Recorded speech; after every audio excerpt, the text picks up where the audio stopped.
On a bright Saturday morning in the small town of Greenville, Captain James Williams' wife, Mary Williams, left her house to do some grocery shopping. Mary was a calm, respectful woman who was known for her kindness and involvement in community events.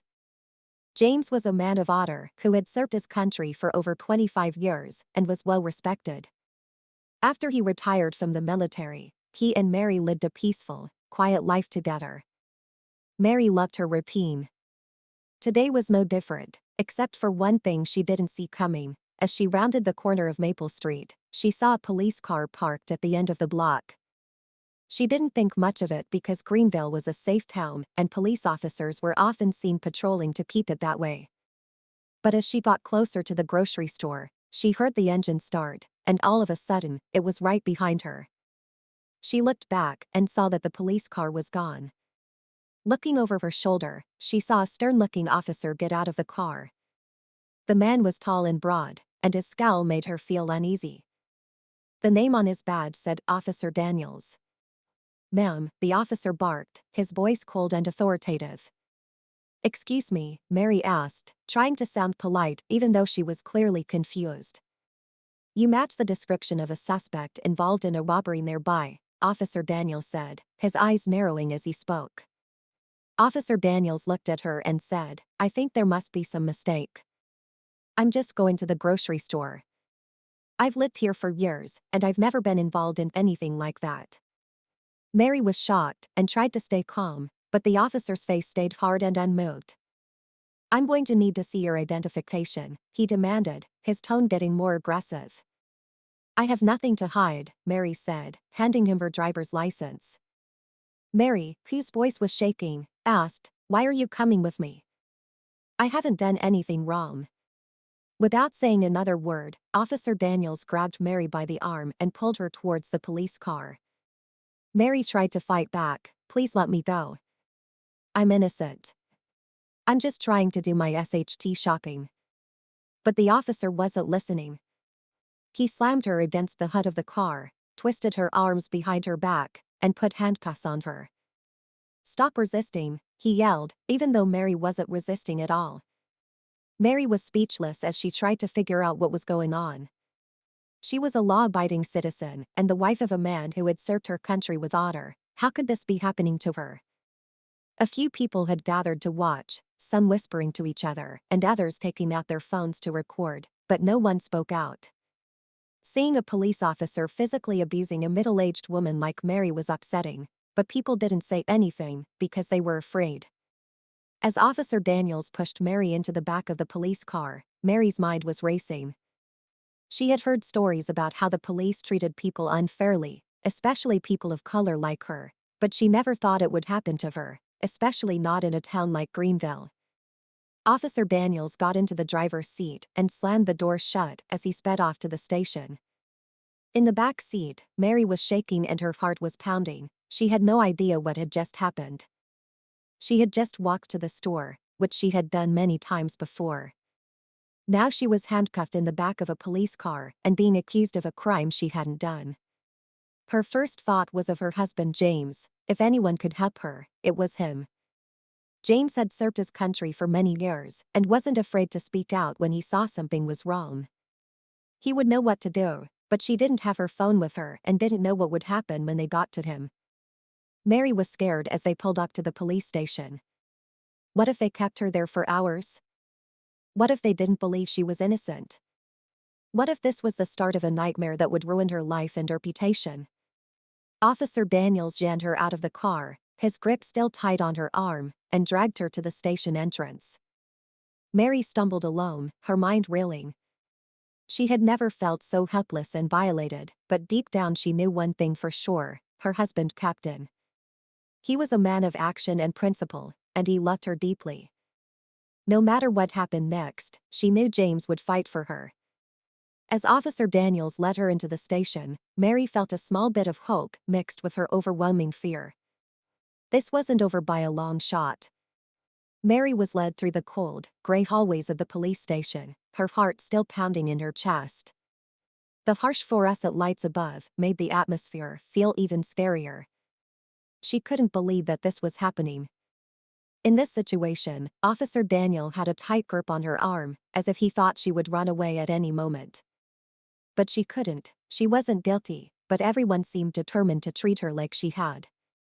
The front desk clerk barely looked up as Officer Daniel pushed Mary toward a holding cell. She could feel the cold stares of other officers as she went by. No one bothered to ask what was going on or if she needed help. She was just another person to them. Officer Daniels unlocked the cell door and pushed her inside. The sound of the metal bars slamming shut behind her made her stomach drop. It felt so final and surreal. How could this be happening? "Dick, stay here until we sort this out," he said, his voice devoid of any empathy. "What sort this out?" Mary asked, her voice shaking. "I haven't done anything wrong," but the officer didn't answer. He turned on his heel and walked away, leaving her standing alone in the small, dimly lit cell. Mary's legs. It made her feel weak, so she sat down slowly on the hard bench in the corner. Tears came to her eyes again, but she fought them back because she had to be strong to get through this. She thought about James, who was probably at home and had no idea what was going on. James had always been her rock and protector during his military career, but now she was in danger and he wasn't here to help her. Mary wrapped her arms around herself. As she tried to find comfort in the cold room, she wondered how long it would be before someone realized their mistake. Surely they couldn't keep her here much longer. There had to be some kind of evidence that would clear her name. She had never been involved in anything illegal, let alone a robbery. As she sat there lost in her thoughts, she tried to play back the events in her mind, wondering how a simple trip to the store could have turned into this. Suddenly, the sound of footsteps echoed down the hall, waking Mary from her thoughts. She looked up, hoping that someone was coming to tell her that they had realized their mistake, but it wasn't. Officer Daniels came back, this time with another officer, a younger man with a softer face. He walked up to the cell and looked at Mary with a look that seemed almost sorry. "Officer Daniels, may I have a word with you?" the younger officer asked quietly. Officer Daniels grunted and nodded. Mary couldn't hear what they were saying as they left the cell, but she saw the younger officer question Daniel. The younger officer's face showed concern, while Daniel's face stayed cold and uninterested. After a short time, they went back to the cell, and Daniel said, "This is Officer Grayson. He's going to ask you a few questions." Mary nodded, feeling a small spark of hope that this officer might listen to her and realize she wasn't a criminal. Grayson stepped closer to the bars and raised his voice. "I'm sorry to bother you with this question, but could you please tell me exactly where you were this morning before Officer Daniels caught you?"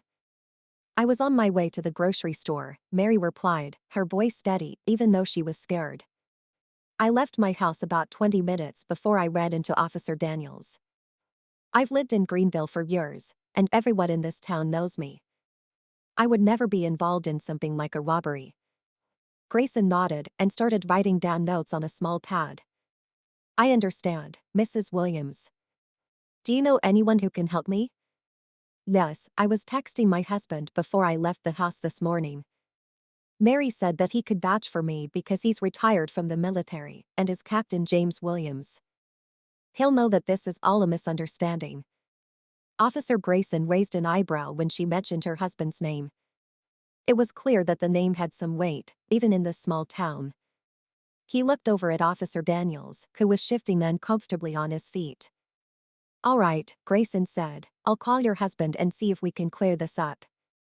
As he walked away, Mary felt Officer Grayson seemed genuinely interested in helping her, unlike Daniel, who had treated her like a criminal from the start. She hoped that once James was involved, things would get better quickly. A few minutes later, Officer Grayson returned and said, "I spoke to your husband, Mrs. Williams.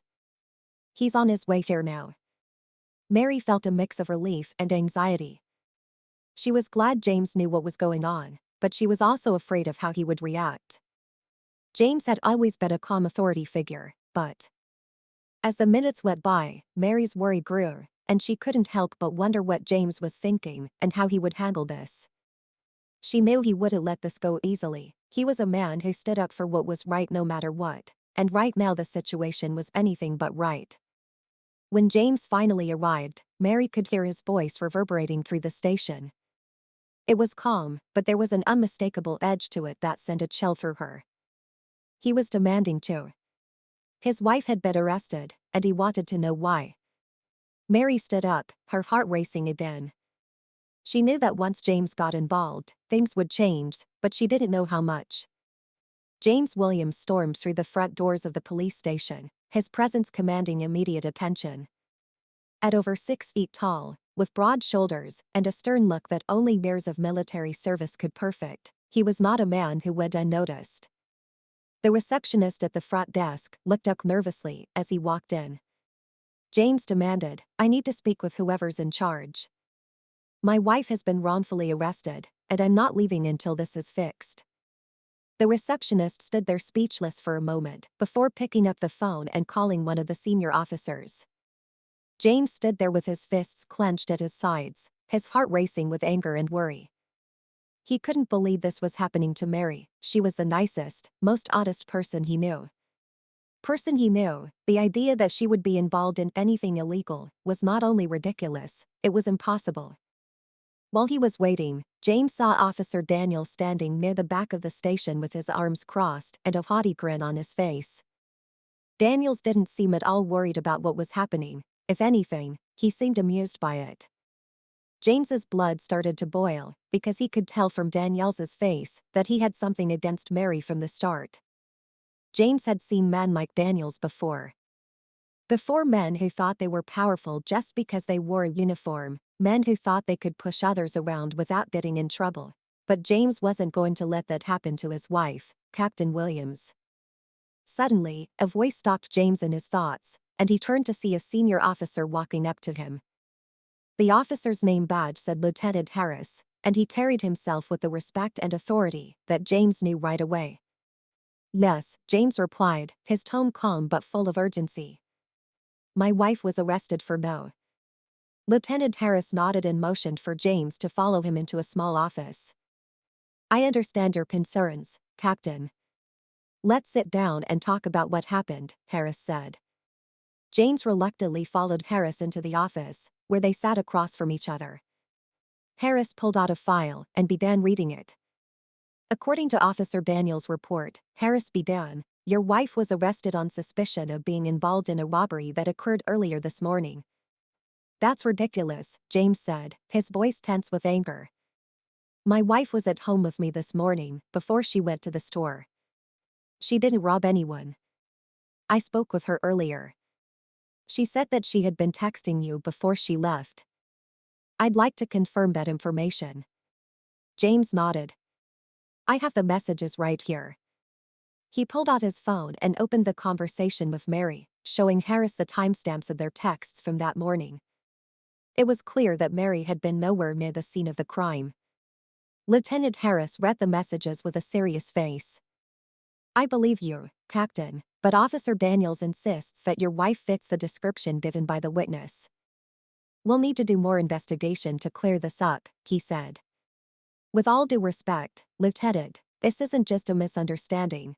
This is a gross overreach by a racist officer who arrested my wife because of the color of her skin, not because of any real evidence." Harris looked up from the file. "Captain, that's a very serious accusation," and James answered right away. "I've served this country for over 20 years. I know what it means to protect and serve, but what Daniels did and what he's doing is nothing short of abuse of power, and I won't stand for it." Lieutenant Harris, clearly troubled by the situation, said, "I'll have to look into the details more closely, but in the meantime, your wife will remain in custody until we can fully investigate." James abruptly stood up, his anger clear. "My wife shouldn't be in jail, Lieutenant. You know she's innocent, and the evidence is right in front of you. Free her." Harris hesitated for a moment and looked back down at the file. "I understand how difficult this is for you, Captain," he said. "I can't make any decisions until I've spoken with all the parties involved." James clenched his teeth and could barely hold back his anger. He was used to dealing with bureaucracy because he had been in the military, but this wasn't a battlefield where They were talking about his wife's freedom, and every minute she spent in jail was too long. Then I suggest you speak with whoever you need to speak with and do it quickly, James said in a low, dangerous voice. If my wife is a released beast soon, you're going to have a much bigger problem on your hands with that. James stormed out of the office, his heart racing with adrenaline. He couldn't believe this was happening. The system he had spent years protecting was now working against him. As he walked back into the main lobby, he saw Officer Grayson standing by Mary's cell and talking to her in hushed tones. Unlike Daniels, Grayson had treated Mary with some respect, which James was thankful for. But it wasn't enough. Mary was still locked up and being treated like a criminal, and that had to change. James walked up to Grayson and asked, "How is she?" Grayson looked up and was surprised to see James. "She's holding up, sir, but she's scared," James said. "We're going to get her out." Grayson nodded, clearly uncomfortable with the situation. "I'll do what I can to help," he said. Sir James appreciated the sentiment, but words weren't going to fix this. He needed to find a way to bring the truth to light and show the injustice that was happening right in front of him. As he stood there and watched Mary through the bars, the plan started to form in his mind. It wasn't enough to just clear her name. He had to make sure that Officer Daniels and everyone else involved would have to face consequences. That they would be held responsible for their actions. James turned on his heel and left the police station, his mind racing. He knew what had to be done, and when it was all over, no one in that police department would forget the name James Williams. James left the police station with determination written all over his face. He walked quickly down the street, his mind racing because he knew that waiting for the investigation to be finished wasn't going to be enough. The police weren't going to act fast enough. Mary's emotional and mental health could suffer more the longer she was locked up. James wasn't just thinking about her wrongfully being arrested, he was also thinking about how humiliated and scared she must be in that cold, lonely cell. He stopped by his truck, took a deep breath, and closed his eyes. He thought about all the battles he'd fought and the times he'd stood strong in the face of hardship. This was another battle, but this time the enemy wasn't in a foreign land. Was standing right here in his own country, hiding behind a badge. James wasn't going to let that go, so he got in his truck and started driving, his mind full of ideas. His first stop was the house of a close friend and fellow veteran, Henry Walker. Henry was a tough guy who James knew he could count on, and they had been through thick and thin together in the military, so James knew he could trust him. Henry's house was only a short drive away, and James pulled up in minutes. As he knocked on the modest home's door, he felt his nerves start to calm down a bit. He needed to talk this over with someone who understood. When the door opened, Henry stood there, looking surprised to see James standing on his porch. "Is everything okay?" Henry asked, stepping aside to let James in.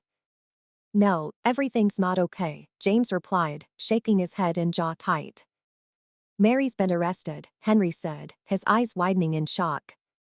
"They're accusing her of being involved in a robbery," James replied, his words almost sounding silly as he said them out loud. A robbery she had nothing to do with. It's all because of some racist cop who's out of control. Henry motioned for James to sit down and tell him everything. James did so and began to explain the whole situation, including how the arrest officer Daniel treated Mary, the weak evidence, and how the system was taking too long to clear things up. Henry listened carefully, his face getting more serious by the minute. "That's some heavy stuff," Henry finally said, leaning back in his chair. "But it doesn't surprise me. I've heard about things like this happening way too often," James replied. "I'm not going to let it slide." Henry raised an eyebrow. "Whatever it takes," James said again. "I'm not just talking about getting her released. I want justice, and I want to make sure this doesn't happen to anyone else. Daniels isn't fit to wear that badge, and the department needs to be fired." Henry sighed and crossed his arms. "You know what you're getting into," he said. "Taking on the police isn't easy, especially when they cover for each other." "I know," James replied, "but I faced tougher odds before. I'm not afraid." Henry gave a slow nod, clearly impressed by James's resolve. "All right, then what's your plan?" Henry asked. "First, I'm going to gather as much evidence as I can. I'm going to talk to witnesses and record video. Whatever it takes to show that Mary wasn't involved in the theft, I'm going to make this as public as possible. I want the media to be involved, and I want everyone to know what's going on. Henry frowned slightly and asked, "Are you sure that's a good idea?" James explained that if we make enough noise, they won't be able to ignore it, and Daniels will be rudely awakened if he thinks he can get away with this because he has a badge. Henry sat back and nodded thoughtfully. You have a point. It will be harder for them to hide this if you bring it up, James said with a grimace. I'm going to force their hand and make sure Mary walks out of that cell with her head held high. Henry leaned forward and clasped his hands together. Okay, James, whatever you need, just say the word. James felt a wave of relief at Henry's words. Having Henry on his side made him feel like he wasn't fighting this battle alone. He stood up and shook his friend's hand firmly and said, "Thank you, Henry." After Henry told James, "Let me know what the next step is," James left Henry's house with a clearer head than before. He had a plan and Henry was behind him. Now it was time to take the first step. His next stop was the local convenience store, where the robbery was said to have happened. He pulled up to the parking lot and looked around. It looked quiet now, but he knew it had been busy earlier that morning when the robbery was said to have happened. As James got out of the truck and walked into the store, the bell above the door jingled, and the young clerk behind the counter looked up with a polite smile. James walked right up to the clerk, and with his military bearing, he was impossible to miss. "Excuse me," James said, "I need to ask you about the theft that happened here this morning." The clerk's smile faded, and he looked more wary. Yeah, it was pretty crazy. The police were all over the place," James said. "I'm here because my wife was wrongfully arrested for that theft. Need to know if you saw anything that can help prove she is innocent." The clerk's eyes grew wide. "Your wife, man, that's rough. I don't know what I can tell you. I didn't see much." The police said the suspect ran out of here pretty quickly. "Did you see the suspect at all?" James asked in a calm but firm voice. "I mean, I saw someone running out of the store, but it was all a blur." James' heart sank a little, but he wasn't giving up. "Do you have security cameras? Anything that might have caught what happened?" The clerk slowly nodded. "Yeah, we do have cameras," but James's tone stayed even as he got angry. "Did they make copies of the footage, or did they take everything?" "I'm pretty sure they made copies," James asked. The clerk replied, "I can check with my manager if you want." James agreed, "Please do, it's important." The clerk called his manager and explained what happened. After a short conversation, he hung up and looked at James. When James's manager told him, "You can look at the footage, but you'll have to come back tomorrow when he's here," James nodded and felt a little better. "Thank you, I'll be back tomorrow," he said. The next morning, James got up early, determined to keep working to free Mary and bring justice to light. He had barely slept because his mind was racing with images of his wife sitting in that cold cell, confused, hurt, and scared. It was enough to fuel him. With a strong desire to make things right, he quickly ate breakfast, got in his truck, and drove straight to the convenience store. He didn't waste any time because he knew that every minute Mary was locked up was a minute too long. He had promised himself, Mary, and Henry that he would leave no stone unturned, and today was going to be a key day in that process. When he got to the store, the parking lot was busier than the day before, with people coming and going as they got their morning coffee. There were a lot of people in the store, but James didn't care. He walked in and heard the bell above the door ring again. The same clerk was behind the counter, but this time there was a middle-aged man with glasses and a serious face next to him. The manager approached James right away and said, "You must be the man asking about the security footage, right?" James said, "Yes, I need to see it." The manager pointed to a door in the back of the store and said, "Follow me. The footage is stored in the office." James followed the man, his heart racing. This video could be the deciding factor. If there was any evidence that Mary wasn't guilty, he was going to find it. The office was small and crowded, with a desk full of papers and a few chairs strewn around in the corner. A computer screen showed several views of the store from different angles. The manager sat down at the desk and began scrolling through files, eventually finding footage from the day of the robbery. "There it is," the manager said as the screen showed the store right before the robbery. James leaned in closer and watched the video more carefully. The camera caught people browsing the shelves and the cashier ringing up sales. Everything looked normal until a figure in a dark hoodie, with the hood pulled tight over their head, entered the frame.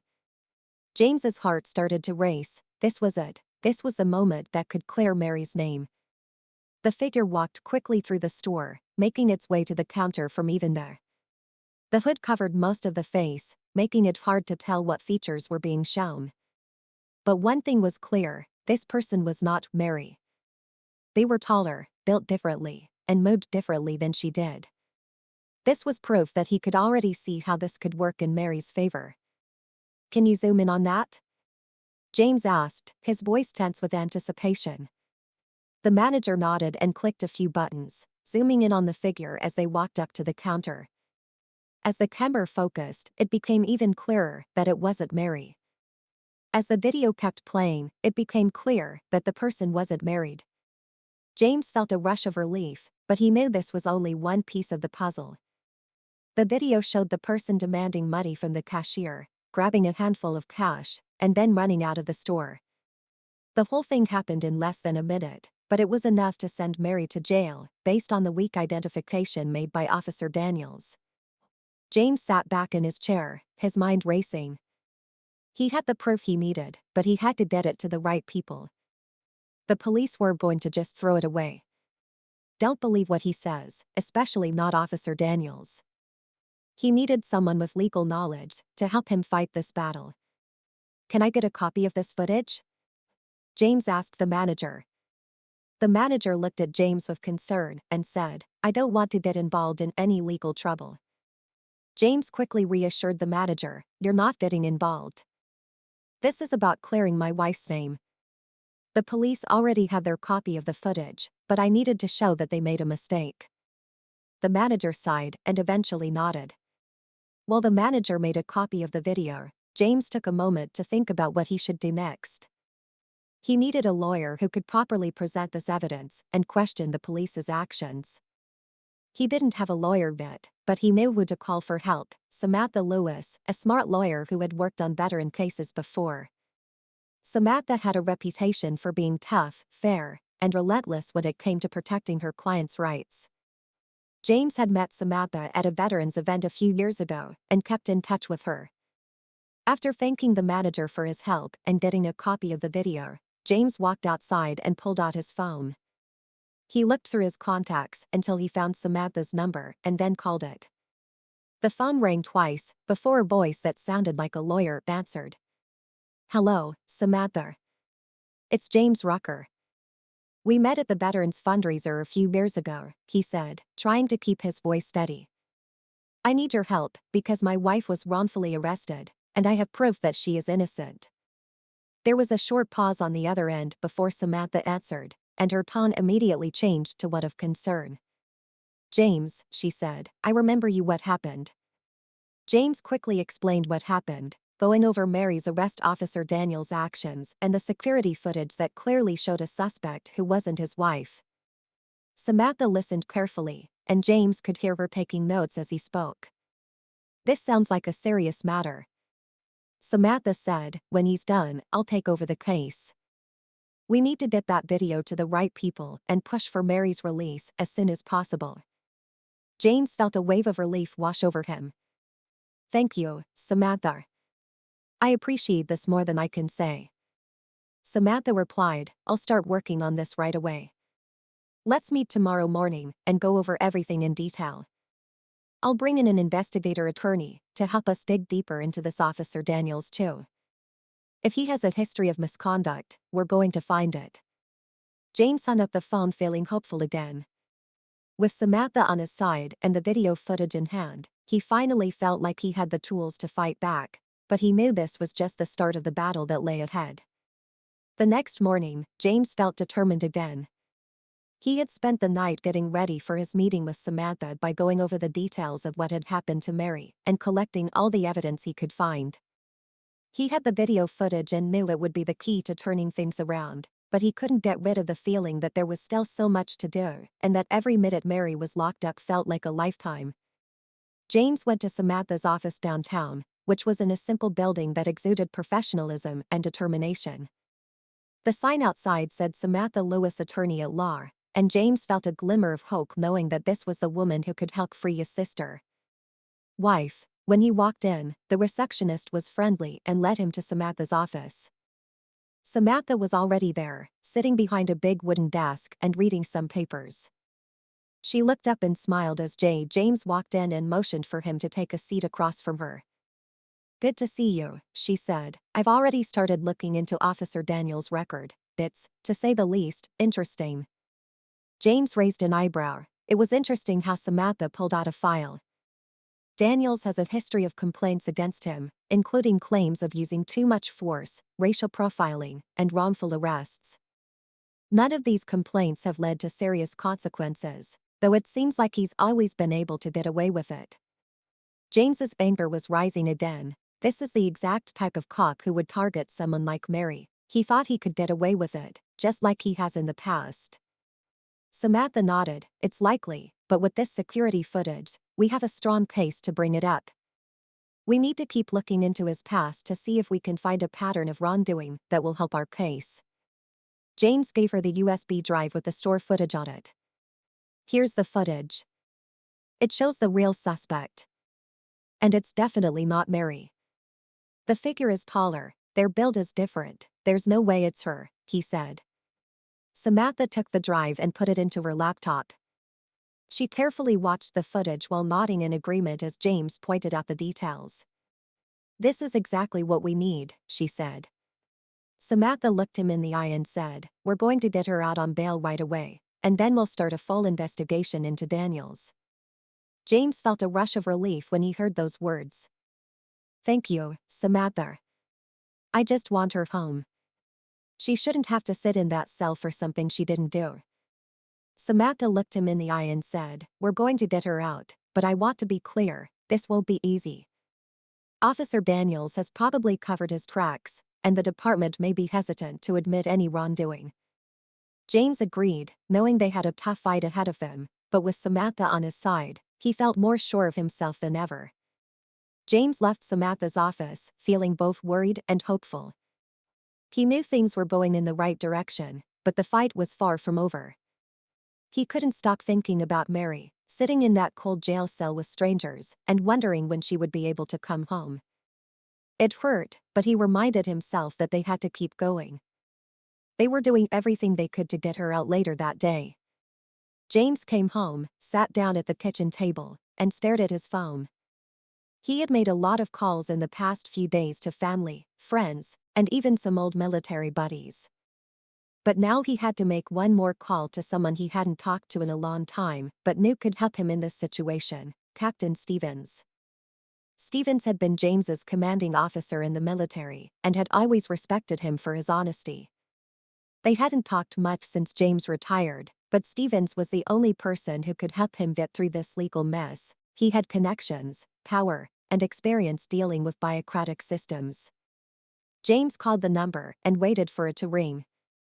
After a few moments, a familiar voice answered, saying, "Captain Stevens, it's James Rucker." There was a pause on the other end before Stevens replied, "James, it's been a long time. How are you?" James told Stephen, "I've been better. I need your help, sir. My wife was wrongfully arrested, and I'm dealing with a racist officer who's trying to hide the truth." Stephen's tone became serious right away. "Tell me everything," James said. James went into detail about everything, from Officer Daniels' arrest of Mary to the evidence he had gathered with Samantha's help. Stevens listened carefully and didn't interrupt once as James vented his frustration and anger. When James was done, Stevens spoke with resolve, telling James, "You know I've always had your back. This is not acceptable, and I won't stand for it. I have friends in the police department who can help us put pressure on them and make sure this case gets the attention it deserves." "Thank you, sir," James said. "I don't know what else to do. We're filing motions and gathering evidence, but it seems to be taking forever." "Don't worry," Stevens told him. "I'll make some calls, and we'll get this moving faster in the meantime. Keep working with your lawyer, and make sure all of your evidence is." James thanked him again and hung up the phone. He felt better knowing that Stevens was on his side. Having someone with Stevens's connections and experience would help them a lot in this fight. But even with all the help, James knew they were still up against a powerful system that had been protecting Officer Daniels for years. The rest of the day went by slowly as James did small things around the house to keep his mind off of the fact that Mary had died. He talked to Samantha again that night, and she confirmed that the motion for bail had been filed. Now, all that was left was to wait for the court's decision. That night, as James lay in bed, he thought about everything that had happened. He had been through many battles in his life, both on and off the battlefield, but this one felt different. It was personal in a way he had never expected to experience, and even though he had always been ready for a fight, this one was going to test him in ways he. James woke up early the next morning, thinking about the upcoming hearing for Mary's bail. He couldn't shake the uneasy feeling that something might go wrong, but he pushed those thoughts aside because today was about getting Mary home, and he couldn't let doubt set in. After a quick breakfast, he headed to the courthouse, which was full of people waiting for their turn to see a judge. James looked around the room and saw Samantha in the corner reading a newspaper.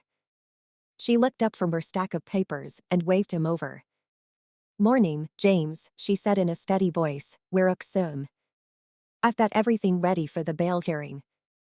The evidence we submitted should make a strong case for Mary's release." James nodded, trying to calm down. He had been to court before, but never for something like this.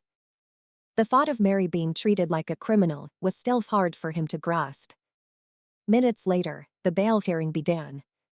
Mary was led into the courtroom wearing an orange jumpsuit. James felt sad and angry seeing Mary like that. She had always been strong and independent, but today she looked defeated. She was tired from spending nights in jail. The judge, a stern-looking man with graying hair, went over the case. File Officer Daniels was also there, standing off to the side with an air of arrogance that made James clench his fists. Samantha stood up and started her argument, showing the evidence they had gathered, including the security footage that clearly showed Mary wasn't there.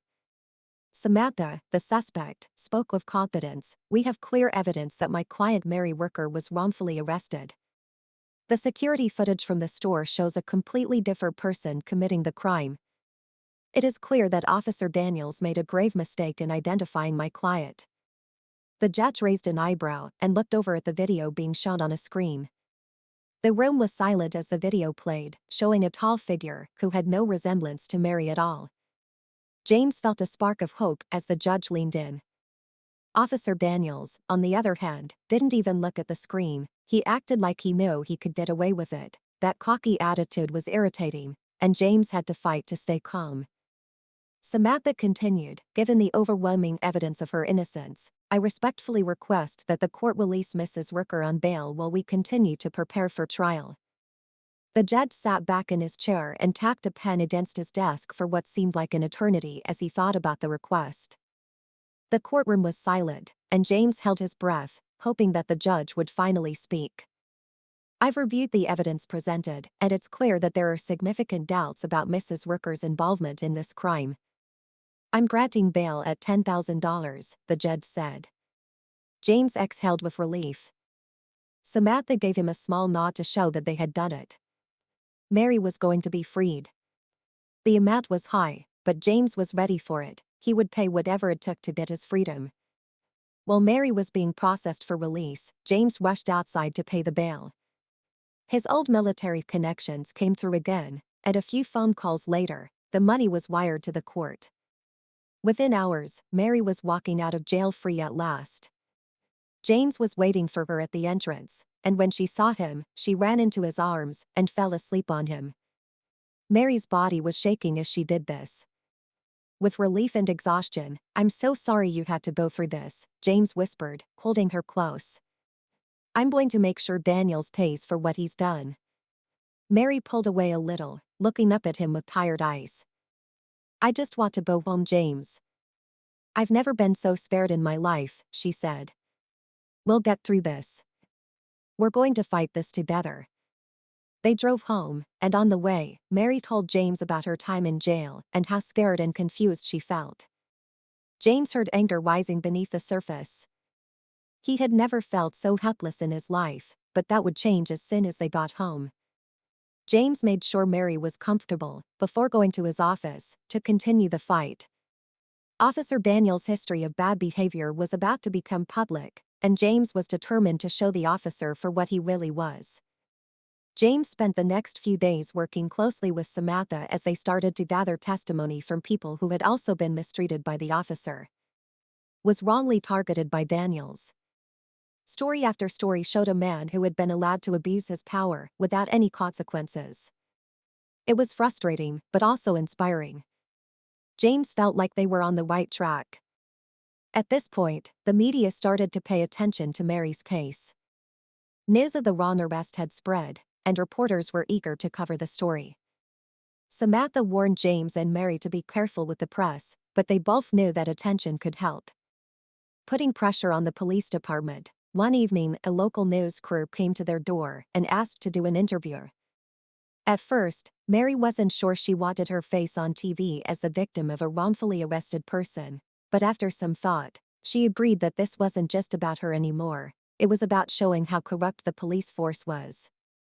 The interview aired that night, with Mary talking about her ordeal and the injustice she had faced while James sat next to her and held her hand while she spoke calmly and clearly, despite her feelings. As soon as the story broke, viewers flooded the station with messages of support, and social media was full of outrage over the situation. The pressure was building, but James knew this was just the start. There was still a lot to find out, and Officer Daniels wasn't going to give up easily. As the days went by, James kept working. He and Samantha filed an official complaint with the police department's Internal Affairs Division, asking for an investigation into Daniels' actions. Mary's unfair arrest had sparked public outrage, and the media coverage only added to the pressure on the police department.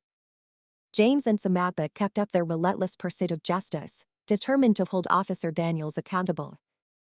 One cold morning, Samantha called James with important news. James, I've got something important to tell you. Internal Affairs is starting an official investigation into Officer Daniels. This is our chance to push harder. They've asked for more information. James was glad to hear that Daniels was being investigated, but he knew that this was only the beginning. He had already gathered statements from several people who had been mistreated by Daniels in the past, and now he had to make sure that the investigation was complete.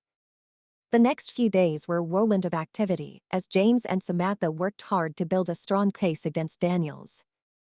The goal was to show that this was an intentional act. Wasn't just one incident, it was part of a larger pattern of misconduct. Meanwhile, Mary was trying to get used to life at home. The stress of the past few weeks had worn her down, so she spent her days resting and getting stronger. James made sure she had everything she needed, and often stayed up late to help with paperwork or look for new leads. One evening, James got a surprise visitor. Daniel's former co-worker Officer Brian Cole had come forward with information about the officer's behavior. Brian had retired from the police force a few years before, but he kept in touch with some of his old co-workers. He was troubled by the stories he had heard about Daniels and wanted to help. I've been following your case, Brian said in a serious tone. I want you to know that Daniels has a long history of abusive behavior. I saw it firsthand when we worked together. He was always quick to use excessive force and had a real chip on his shoulder. James listened carefully. This was exactly the kind of evidence they needed to build a case. James asked Brian, "Why are you coming forward now?" "I retired because I couldn't stand working with him anymore, but seeing what he did to your wife, it's just too much. I want to do whatever I can to help you." Brian agreed to give a formal statement to Internal Affairs about his experiences with Daniels. This was a very important step because it supported the claims of misconduct and showed a pattern of behavior. James and Samantha worked with Brian to make sure his testimony was as accurate as possible. While Daniels was being investigated, the media kept covering the story. Mary's interview had caused a lot of anger, and many people were rallying behind her cause. Public protests were held to demand justice and put an end to police misconduct. The pressure on the police department was huge. At the same time, James was contacted by a local activist group who wanted to help support Mary's case and spread the word about the wrongs many people were facing. The actions of corrupt police officers. The group had resources and connections that could help push for real change. James met with the activists and talked about their plans. They agreed to work together to raise awareness and get community support. The activists planned rallies, made social media campaigns, and tried to get the story out to more people. As the days went by, the investigation into Officer Daniels showed more of his questionable actions. Internal Affairs interviewed. Daniels' behavior was getting more and more attention from witnesses, including people who had been afraid to come forward before. One afternoon, James got a call from Samantha. "We've got a big break," she exclaimed, her voice filled with excitement. Internal Affairs has just interviewed a former suspect of Daniels who was coerced into confessing to a crime they didn't commit. This could be the key to showing Daniels' pattern of abuse. James felt a surge of hope. The new evidence could make their case much stronger, so they were ready to work with. The suspect's story fit with the pattern of wrongdoing that the police had been keeping track of, which gave more weight to the suspect's claims as the investigation went on. James stayed focused on the goal. He knew that the battle is far from over and that every piece of evidence and witness statement was important. The fight for justice for Mary was turning into a bigger fight against systemic corruption, and James was determined to see it through. Support for Mary in the community is still high, and James used this to keep the pressure on the police department. He spoke at rallies, did interviews, and worked non-stop to keep the public involved and informed. Even though they had made progress, James knew there were still many challenges ahead. Officer Daniels was not going to give up easily, and the road to justice would be long and hard. But with each step they took, James felt more determined to see this through to the end. As the investigation came to a close. At this very important juncture, James and Samantha were waiting with bated breath for the results. They knew that the next steps could be very important in their quest for justice. The fight against corruption and wrongdoing was far from over, and James was ready to face whatever came next. The investigation into Officer Daniels was making headlines, news outlets were closely following every development, and public interest in the case was at an all-time high. The pressure was building on the police department, and Daniels was feeling the heat. He had hired a famous lawyer to defend him, but James was sure of their case. Early one morning, Samantha called James to give him an update. "We have a crucial meeting with Internal Affairs today. They've asked to discuss the latest findings and the next steps. This could be a turning point." James felt a mix of excitement and anxiety. The meeting with Internal Affairs was a big chance to move their case forward, so he spent the morning getting ready by going over all the evidence they had gathered and organizing the witnesses. When it was time, James and Samantha went to the Internal Affairs office. The room was big and formal, with a long table in the middle and several officers sitting at one end. James took a deep breath and sat down, ready to present their case. Officer Davis, the head of Internal Affairs, greeted them and said, "Thank you for coming. We've been going over the evidence and witness statements. We want to hear your thoughts on the current situation and talk about the next steps." Samantha then took the lead in presenting the evidence in a way that James had asked. In a clear and detailed way, she pointed out Officer Daniels' pattern of misconduct and stressed how important it was to hold him accountable. James provided her with more information and answered her questions about the witnesses and their statements. Officer Davis listened carefully and said, "We appreciate how thorough your investigation is. This is a complicated case, and we need to make sure that every detail is looked at. We'll be conducting further interviews and reviewing all the evidence before making any decisions." James agreed, knowing the importance of being thorough. "We're committed to seeing this through," he said. "It's not just about Mary anymore. It's about making sure that no one else has to go for what she did. As they left the meeting, James and Samantha felt cautious optimism. The investigation was moving forward, and the internal affairs team seemed determined to get to the bottom of the problem. However, they knew there were still problems to come that afternoon. James, one of the activists, found a new witness who might have important information about Daniel's behavior. The witness is willing to come forward, but they're nervous about getting involved. James set up a meeting with the new witness, a young man named Alex, who had been a victim of Daniel's aggressive behavior. Alex was hesitant at first, but he agreed to tell his story. He talked about how Daniels had used excessive force during a routine traffic stop, which led to false charges being filed against him. Alex's testimony was powerful. It aligned with the other accounts of Daniel's behavior and gave the case more weight. James and Samantha worked with Alex to make sure his statement was complete and correct, knowing that it could be a key piece of evidence. The media kept covering the case in great detail, with stories of Officer Daniel's abusive behavior and Mary's wrong arrest going around the world. Support for Mary was growing, and more people spoke out against the police department's actions. James was busy with interviews. Mary, on the other hand, was trying to get her life back to normal. She spent time with family and friends, working on her recovery, and trying to stay positive despite the ongoing legal battle. One evening, while James was making dinner, he got a call from Samantha. "We've just received some new information," she said, her voice tense. "It looks like Daniels may have been involved in other incidents that weren't reported. We need to confirm this quickly." James' heart rushed to find more evidence of Daniel's wrongdoing because it could make a huge difference in the case. He and Samantha started right away to find the new leads and talk to more witnesses.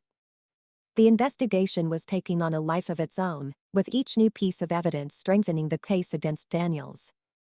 James felt both tired and determined. They were getting closer to finding the truth, but there was still a lot of work to do.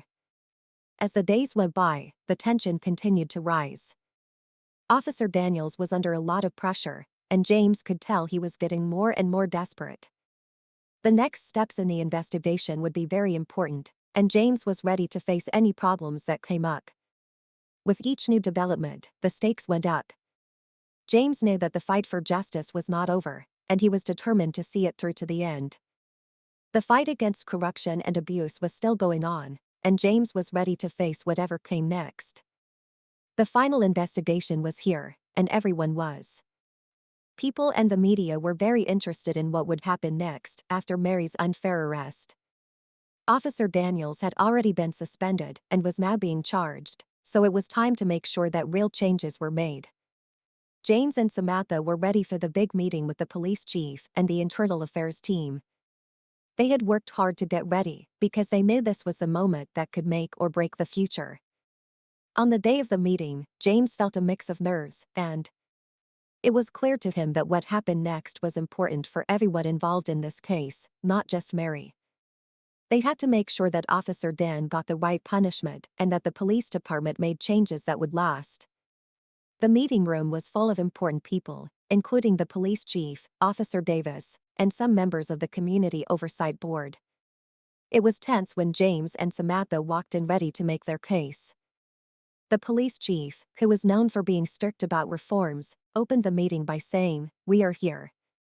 Official actions against Officer Daniels and new steps to fix the problems this case has shown."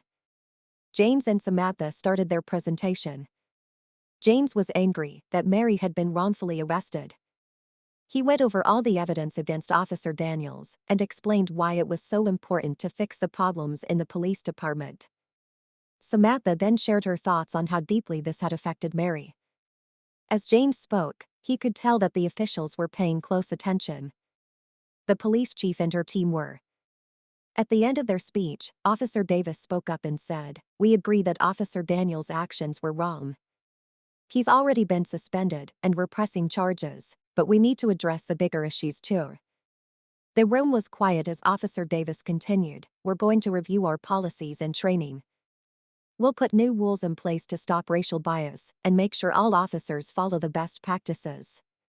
The announcement got mixed up. Some people nodded, while others looked thoughtful.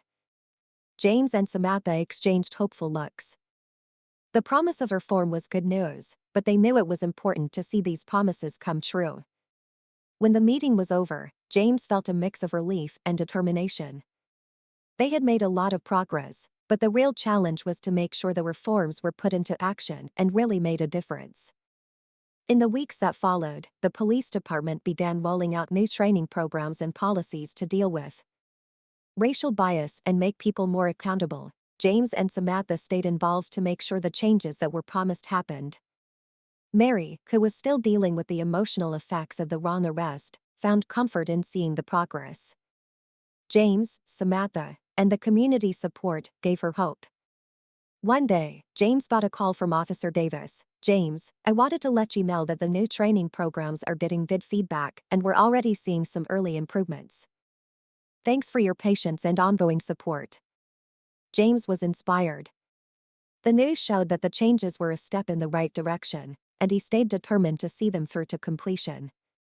He and Samantha continued to work with the police department and community groups to track progress and make sure that everyone was held accountable.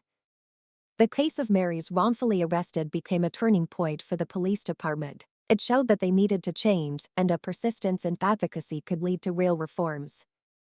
As the case came to a close, the focus turned to putting there. James and Mary were hopeful about the future. The journey had been hard, but it had brought about real change and set a standard for how to handle police misconduct. James and Samantha knew there was still work to be done. The fight for justice and reform was still going on, but they were hopeful that the lessons learned from this case would help make the system fairer and more just for everyone. With the case over, James and Mary could finally start moving on with their lives. The experience had shown how strong and determined they were, and it showed ways that a dedicated person and a helpful community can really help fight injustice.